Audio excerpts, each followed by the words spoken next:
গুলিরাই বাড়ি এলাকার গভীর রাতে আধারে এক জনজাতি গৃহস্থের রাবার বাগান কেটে ধ্বংস করে দিল দুষ্কৃতিকারীরা।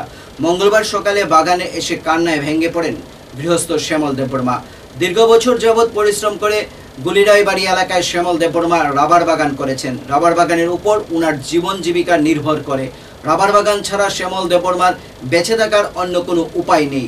রাবার বাগানের ৩৮০টি গাছের মধ্যে ২৮০টি রাবার গাছ রাবারের কষ দেওয়ার পূর্বেই গাছগুলিকে কেটে তছনছ করে দিয়েছে দুষ্কৃতিকারীরা।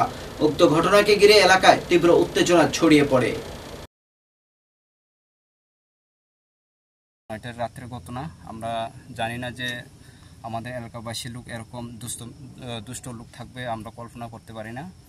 বরংস আজকে সকালে আমরা গাছ কাটার জন্য বাগানে এসেছিল।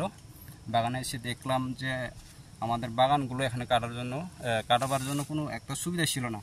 এই দুষ্ট কাল রাতে এরকম কাজ করবে আমরা কল্পনা করতে পারছি না। বরংস কি বলবো যে আমাদের এলাকার বাসী আমরা এটা নিয়ে নির্ভরশীল করি, আমরা এটার উপর আমরা খাদ্য সংগ্রহণ করি।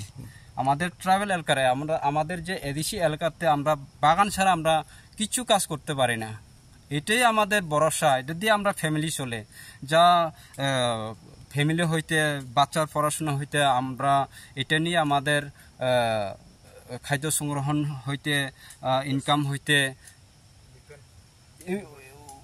অল টোটাল আমরা এটা দিয়েই আমরা নির্ভর করি। কিন্তু আজকে যে এরকম কাজ করে দুষ্টামি করছে, এটা কি পদক্ষেপ নেব আমরা প্রস্তুত আছি। আমাদের এলাকার বাসী সবাইকে আমরা জানাচ্ছি আজকে সকালে সব আমরা আসার পরে দেখার পর্যন্ত এখন কি স্টেপ নেবে আমরা আবার সিদ্ধান্ত করব।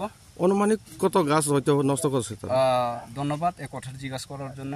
এখানে টোটালি ৪০০ বাগান লাগানো ছিল। ঝড় বৃষ্টিতে হয়তো ২০-২৫টা এরকম ভেঙে গেছে। ভেঙে যাওয়ার পরে এখন টোটাল আছে ৩৮০ এরকম গাছ আসে।